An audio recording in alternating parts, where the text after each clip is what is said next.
Good afternoon. It is no longer morning because I am on now my 10,000th try at making a video today. I really just want to make an intro video to the video I filmed last weekend.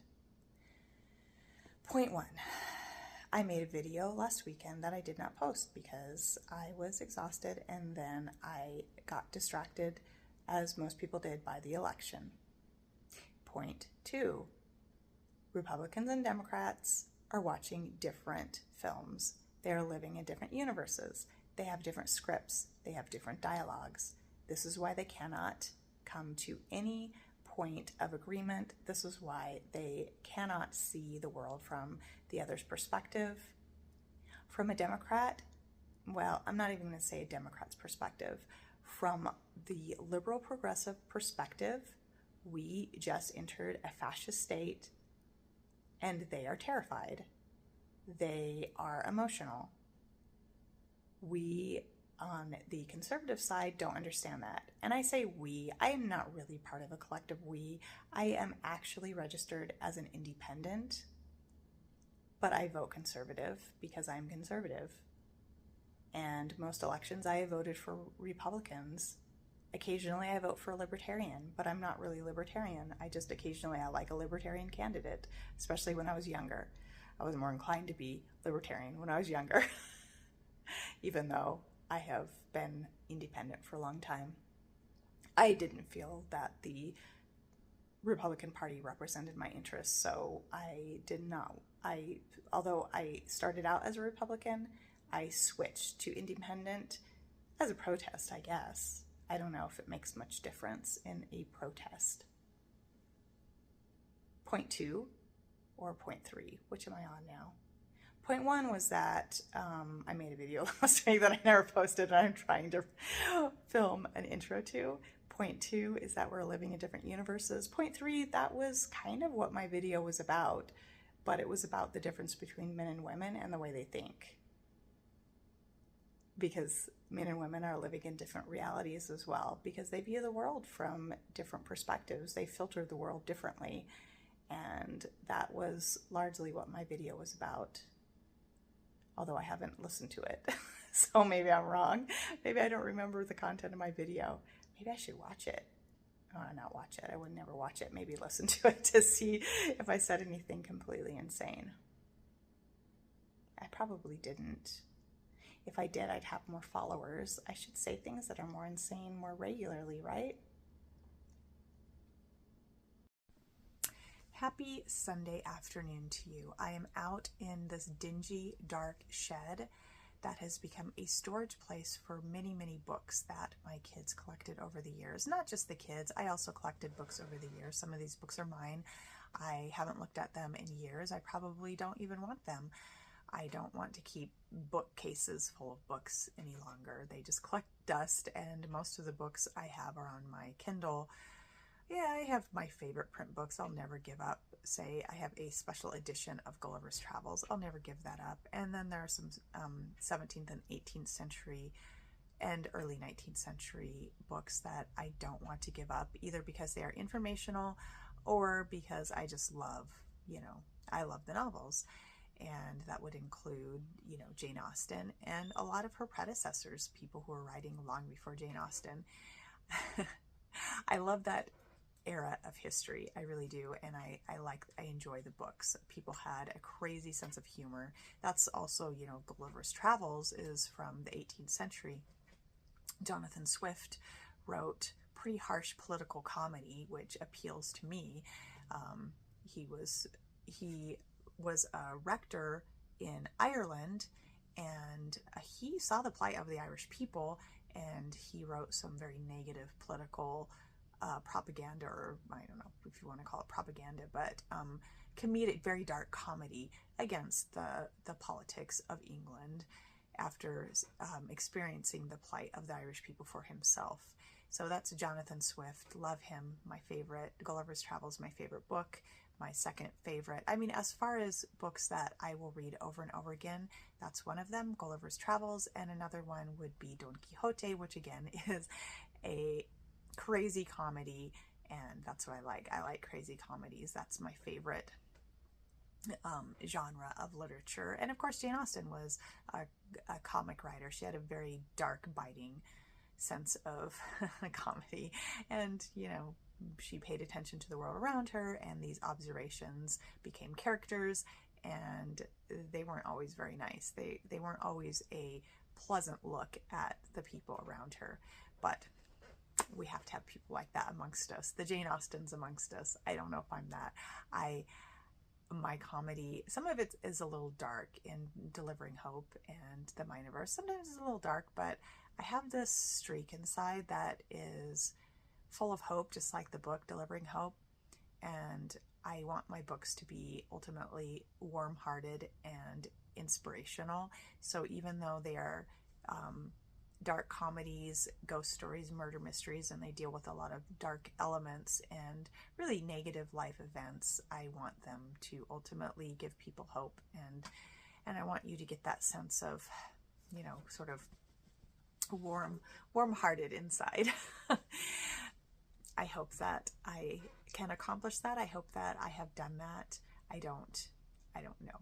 I haven't really gotten any feedback as far as that goes, although I did have some people compare me to like Douglas Adams in when I wrote The Mineverse, but not really, because Douglas Adams was a pretty staunch atheist, and he wrote very hilarious comedy, and I like it, but it really didn't have that sense of love and hope that could only come from God, I guess. Yeah, so it's definitely lacking that.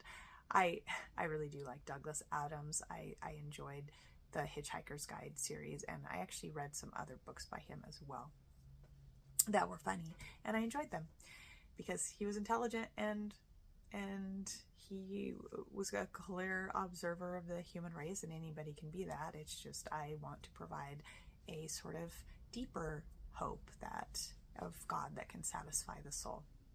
And that is the end of that ramble, I guess. And it just, when I look at this background, I'm here in the shed because I can be. It's the fall, and it's temperate out here. Well, it's a little chilly, but with a jacket, it's fine. The triple-digit temperatures just would not quit this year. So we had very hot temperatures, and we even had up into the 90s all the way through October until we had our flooding. And of course, that ended the high temperatures, but I'm not sure that was the best way to end the high temperatures. Roswell was devastated, and I talked about that last week, the aftermath of the flooding. It's hard to put into words how much this town was devastated. People lost everything, and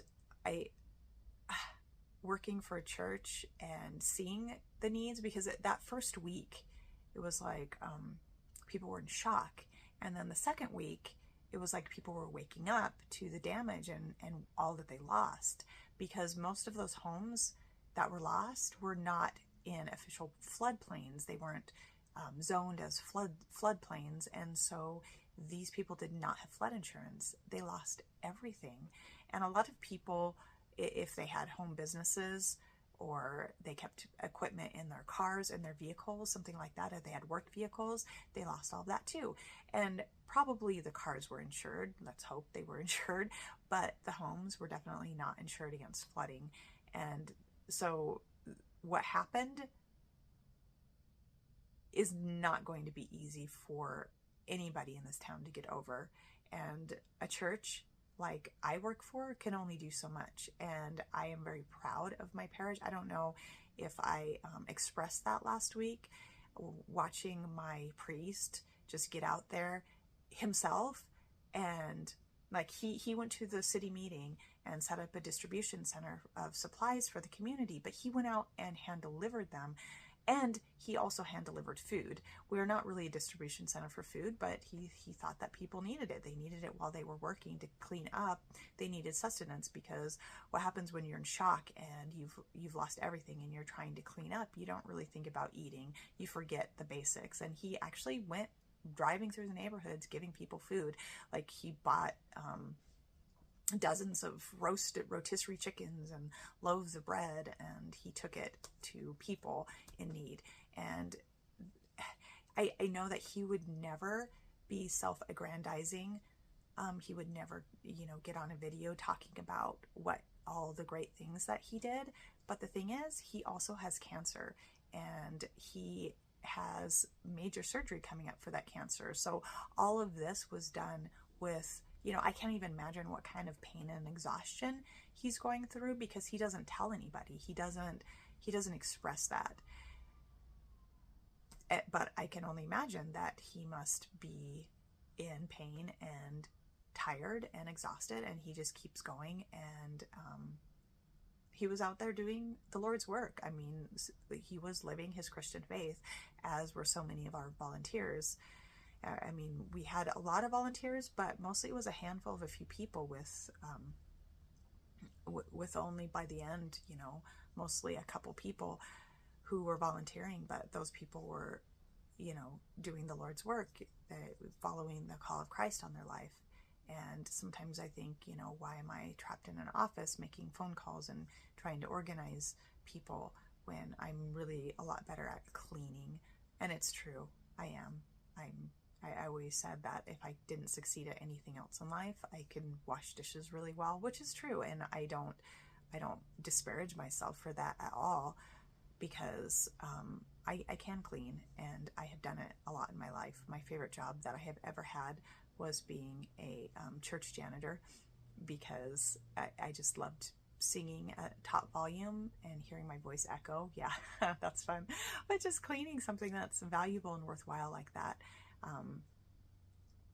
I love that job, cleaning people's houses and businesses, things like, that's always a little dirtier, but churches don't, occasionally, yeah, you'll get messes in churches, but for the most part, people seem to be mostly respectful. I know our janitor at my parish right now would probably have worse to say to me, because the people who do make messes make pretty big messes anyway. But that's just the life of a church and what happens. Anyway, I was a little surprised at becoming a church secretary when my skills really are more in line with being just like a grunt worker. I had never been a secretary before, and I had done teaching, and I've worked with computer programs, written ebooks, I've coded ebooks. So I guess in some ways I was qualified for the job in that sense. At least I knew how to build a website.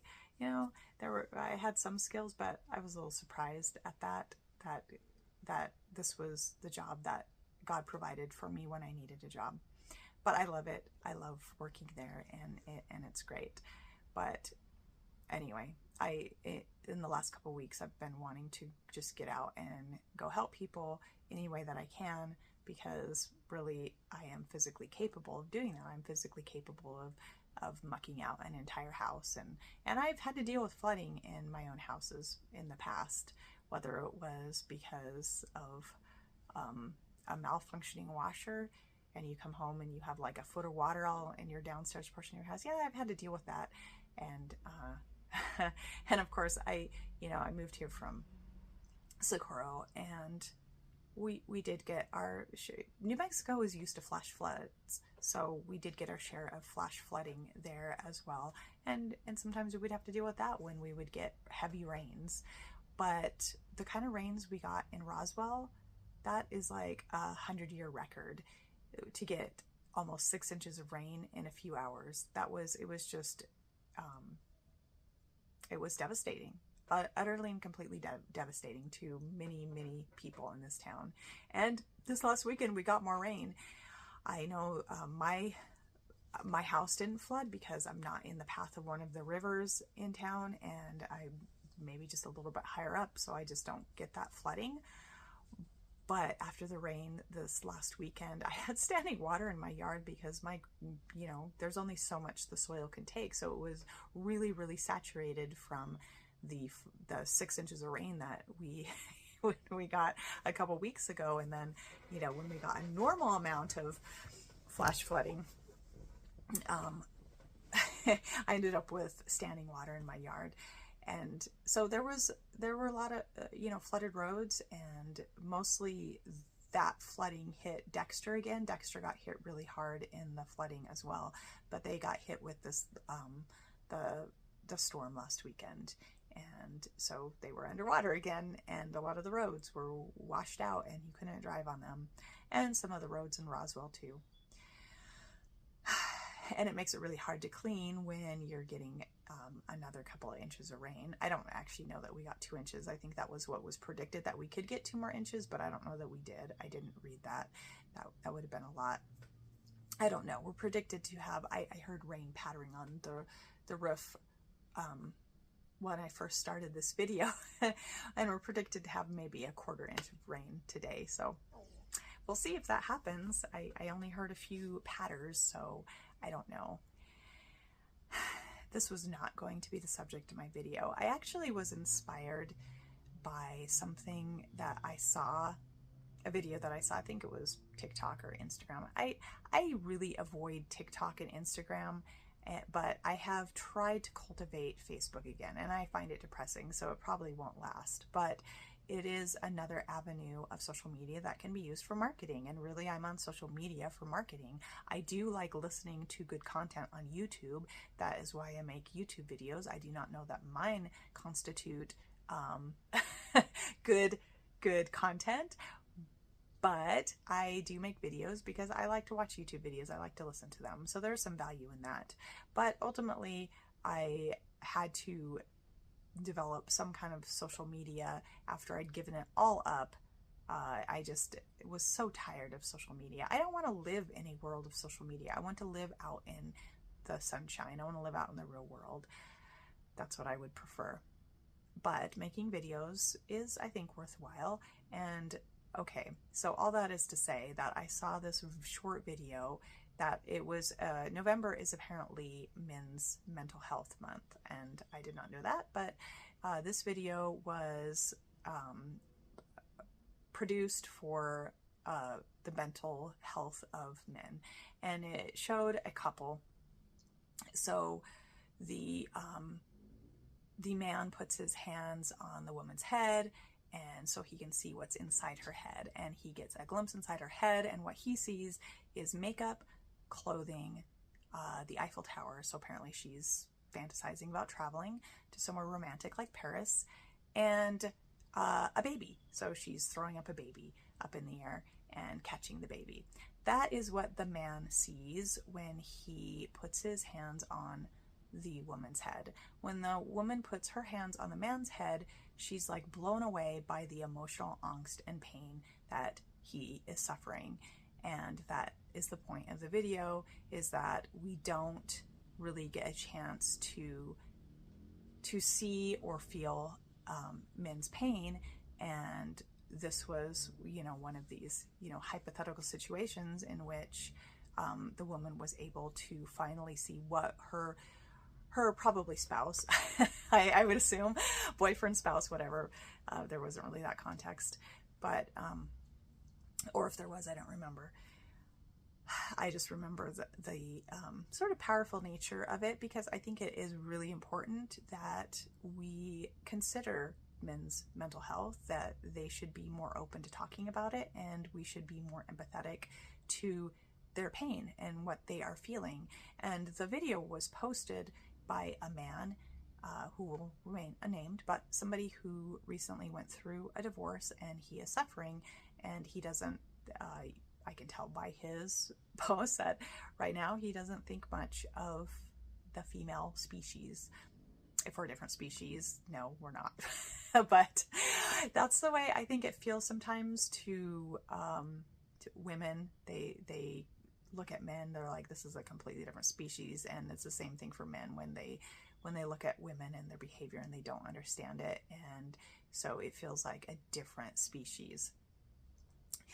So what I liked about that video was that not only did the woman feel the man's pain, but she was like blown away by it. It was so powerful because he holds it inside. He's not ever letting it out. And so it just builds up. And then when she puts her hands on his head, it's just like the power of that pain that he's feeling just blows her back. But what I didn't like about it, which actually hit a really dark note in my soul, because otherwise, you know, it was just another social media video. Why do I remember it? I don't remember half of the social media videos I watch. Well, short ones like that, you know, longer ones, yes, if they leave an impression on me, I will remember the content. But most of these short videos, and a lot of them are like instant ramen, making instant ramen. That must be popular right now, but it's really almost an addiction to watch it. I don't eat instant ramen. I don't eat ramen at all, but there's just something incredibly satisfying about watching people do these amazing things with ramen. It makes me want to eat ramen. I can't eat ramen. I don't eat that kind of food at all. I don't eat wheat. That's why I don't have anything against ramen particularly, but that whole wheat allergy thing is kind of a bummer.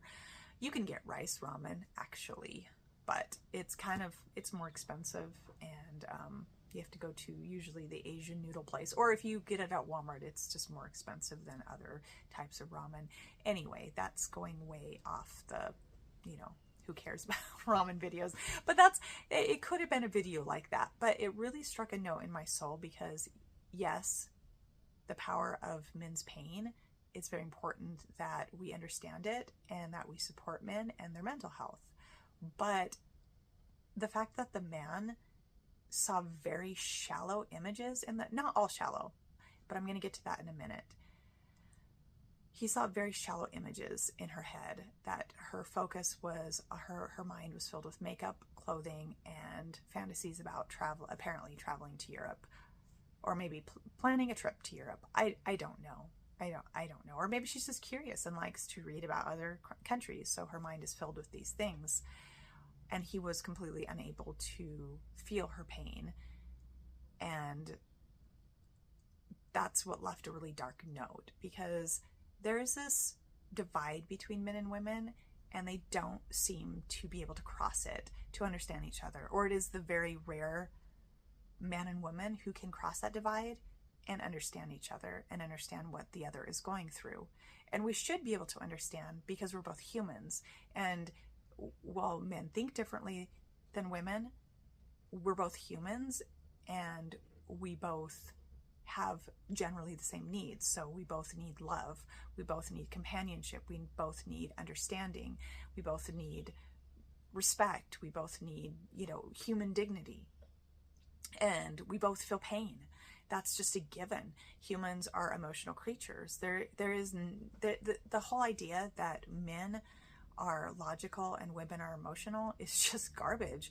Human beings are emotional at their core, at their basis, and logic is a learned skill on top of that, on top of our basic instincts, where we have instant gut reactions and emotional reactions to our surroundings. Logic is a learned skill, or it should be a learned skill. We should all learn it. We should learn how to see the world and analyze it with logic, but it isn't that men are logical and women are emotional. It's that we're both emotional, but men pretend that they aren't, and they pretend that they are logical, and so they don't understand why they feel so deeply, and they have all these feelings that build up inside until, of course, the woman, you know, in that magical moment, kind of sci-fi-ish moment where she touches his head and she's blown back by his emotional pain because he's letting it build up inside. But why couldn't the reverse have been true? Why couldn't the man see that she is, a lot of these makeup clothes, yeah, you're going to feel better when you work at looking good. You know, when you put on your makeup and your clothes. I mean, obviously most men don't wear makeup, but when you're dressed nice and you have good hygiene and you put on your clothes, whatever. I'm not really into fashion or makeup. I mean, that shouldn't really be a surprise to anybody. I have been wearing the same jacket for like 5 years, and then this shirt's pretty old too. I don't have a sense of fashion, but I do understand that it makes me feel better when I get up and I do a workout in the morning and I eat healthy, and you know, I take a shower and I have clothes that aren't falling apart. That's usually very important to me. And so I don't want my clothes to be falling apart. I want them to be in one piece. Yeah, because that tends to be a little more modest, but yeah, that's about the extent of how much I have to look nice for my job. You know, I have to wear business casual or whatever, so I kind of have to think about that a little bit, but it's not really a main part of my thinking. In the context of the video, obviously it was a part of hers. You know, she cares about what her makeup, you know. Some women are really into makeup brands and colors, and they're really artistic. Honestly, they're putting together these amazing palettes and they're really good at it. I'm not, and honestly, I don't want to develop that skill. I just don't care enough. I do have lip gloss sometimes that I wear. That's about as far as I can get with that. But I do care about my appearance, but all of that is a way to make myself feel better, because you always feel better when you are caring for yourself, doing self-care. You're going to the gym. If you go to a gym, I don't go to a gym. I just exercise in my living room and I go for walks. And so you're always going to be happier, but these are really external things. And even travel, that could be a big part of your life, but it's still really external. It's an adventure. It fills the mind and soul with intrigue and satisfies curiosity. I'm not a big traveler either. I have all these places that I'd love to go. My destination is that I really want to do a pilgrimage in Mexico City to see the tilma and just anything associated with Our Lady of Guadalupe. She's very special to me, so I want to do that pilgrimage, and I'd love to visit other places. You know, I'd love to visit Lourdes, France, and just do pilgrimages. That would be really exciting to me, just to do pilgrimages everywhere. But I just, you know, I work, and when you have a family, I still have one child in the house. So, you know, when you have a family, you just don't have the luxury of travel. But you can read about places and it's interesting, but it's still very external. It's not internal. It's not what satisfies the soul. Now, this is what I wanted to get back to in a minute, as I said, was when she was tossing the baby up and down. Yes, I do believe that children are one of the most satisfying, fulfilling parts of life. And this doesn't happen for everybody. Some people just, you know, they are depressed when they have kids, and I don't understand that at all. So I don't want to project my own feelings on other people, but that has been one of the most fulfilling parts of my life. And when you're talking about mental health and happiness, well, I mean, not even just happiness, joy. Joy is something that is deeper than happiness, because joy is something that can exist inside of you even when there are really negative occurrences around you. When negativity is happening, when you suffer in life, when you suffer losses, you can still have interior joy. And I feel like for me, having children is that. And I think that is the case for a lot of women. But it's not just for women, it's also something that can be very fulfilling for men. And as I said, obviously I'm not going to project on everybody. People are different, and people are broken, and people, they just I don't know. People are a mess. We should care and long for our own species. This should be something that brings fulfillment to us. I mean, it should just be a natural part of our lives and the fulfillment of our lives, but it isn't, because human beings are broken in many ways. And we can't expect children to solve all our problems either, and they won't, but they do bring a lot of joy, satisfaction, fulfillment, and they are wonderful. And the image of her tossing a baby up and down and just feeling this joy of a giggling child. Like there's nothing like that. I mean, dogs can bring you that kind of joy too, but dogs aren't our species, obviously. I mean, there's so much satisfaction when a dog crawls up in your lap and you're just petting the fur, and the dog will grin at you. At least my dogs do. My dogs have grins, and it's very fulfilling, but it's not the same as just like the sheer joy of listening to a child laugh. And equally, it brings angst to our souls when the child cries and we want to comfort the child, but that also brings us feelings of like pleasure because we're comforting our offspring, and it's just this beautiful moment. The first time I held my first child in my arms after giving birth, somebody captured a picture, and I have like this look of utter and complete pleasure on my face, and I realized that it creates endorphins and also hormones. The woman's body goes through all these huge hormonal changes, and at that moment I had happy hormones, but I was just happy. Like it was just like it wasn't just happiness, it was just like radiating sheer pleasure, like I had this beautiful child in my arms. But I wanted to talk about that a little bit because I think it's important to get back to the subject of men's mental health. I read this story that left an impact on me, and it's been a couple years since I read it. I don't even remember when I read it, so I probably will get some of the details wrong, but the essence of the story stayed in my mind all this time for a reason. And it was a story about a man who he was either getting a divorce or split up from the mother of his child, but because of his addictions to alcohol and drugs, he was not allowed unsupervised visits with his child. And there was a time when he wasn't allowed any visitation with his child, but after he had gone through some therapy and maybe AA, he was allowed a supervised visit with his child.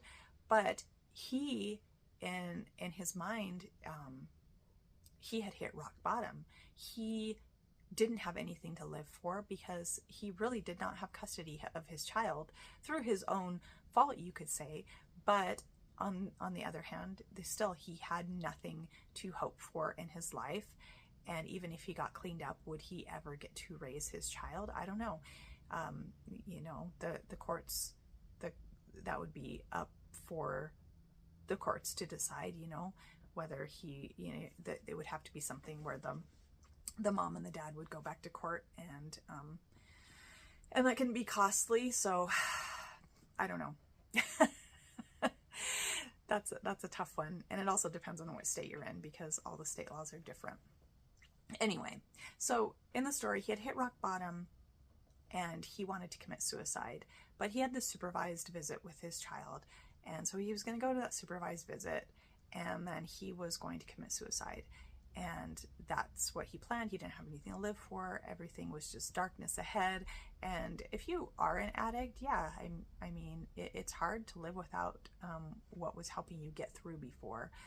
I've never really been an alcoholic, but I did get to the point where I was drinking every night, just to relax and help me sleep and not deal with dark thoughts, in my head. And I gave that up because I didn't think it was healthy, and mostly not because I was getting drunk at all. Like I wasn't. It was like between 1 and 3 shots, which is, granted too much, but I was drinking it every night, and I just did not want to have that crutch anymore. I wanted to trust in God and pray and have him deal with my problems. Like, here, God, you take my problems. I can't deal with them. I can't deal with this struggle. I can't relax. I can't do this. So anyway, it's kind of just sacrificing everything to God. Anyway, getting back to the topic. So his plan was to commit suicide. He went to a supervised visit with his child, and one moment he's disconnected from his child, and the next he's on the floor sitting with his child, and then he's playing with his child, and all of a sudden he has something to live for because his child is something to live for, and he realized when he was playing with him that if he got down on the floor and played with him, he would have something to live for. And that's something so small, and yet it's so major. It's like big. It's like the biggest thing ever. And so he decided he would not commit suicide, and he would, wait till his next supervised visit with his child. He would continue living and going through whatever programs he was going through, and he would not commit suicide. Now, I don't know where this guy is at, because it was kind of one of these, op-ed, articles that ran in an online journal, and there was no follow-up as far as I know. So hopefully that was enough, and he was able to stay off the drugs and alcohol, and he was able to keep going to his supervised visits with his child. Because when your hope is that tenuous, when it's that small, if the wife were to decide, no, you can't see this child at all, or another judge would say, no, you had a relapse and you can't have any visits with your child, even supervised, that could send him into a spiral. But I think the point is that there is something so powerfully meaningful in having offspring and being connected to that. It's like being connected to that chain of the human race. We're connected to it. And when we have our own offspring, and that like innocent child that has sort of pure emotions, they haven't learned yet to control their emotions. So when they're happy, and they're giggling, and when they're sad and they need something, they're crying and they're screaming. And we as adults, we have to temper that, and we have to help them, and we have to train them. And it's this powerful force. It both makes us younger, because I think that something in us remembers what it was like to be at that stage in our life. And on the other hand, we learn to be better adults, because we have to train this child to become an older child. Of course, there's all these stages that you have to train your child through. But raising a child and having offspring is very powerful, and it gives us hope. And so that image that the woman had of tossing her baby up and down, that was probably the least external, shallow image that the man picked up in her brain. Why in the world, when we're talking about men's mental health, why we would want to demonstrate that men don't really seem to have empathy for women, I don't think that was very effective. Like I said, the video kind of had a hard note for me because of that. I don't know why we'd want to perpetuate that idea that men really just don't have empathy. But that image, it was the only like really non-external one in her mind, and really something that can give us meaning and joy. And some people are going to disagree with me, because there's this whole child-free crowd who is very happy the way they are, and I don't doubt that. I don't disagree with that. If they're working, accomplishing things, they're probably fairly happy. You don't have a lot of burdens when you don't have children to raise. When you're not married and you have children, there are a lot fewer burdens that you're going to have in your life. I mean, that's just true. So they probably are sort of happy, but I don't know. I mean, not everybody's meant to have children, and not everybody is happy and fulfilled by having children, like I said, because of the broken state of humanity. I don't know. I would never go back. I mean, I don't like to ever live with regrets anyway, because you can't go back to an earlier version of yourself and insist that your earlier version has to have the wisdom of your whatever your current age is. But that's ridiculous, that expectation.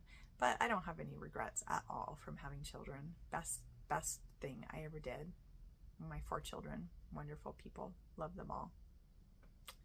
And yes, if you're a man, yes, you have empathy, and that video really didn't show it, but maybe the woman's brain was like, maybe she had already expressed all her angst to the man, and so she was just thinking of other more,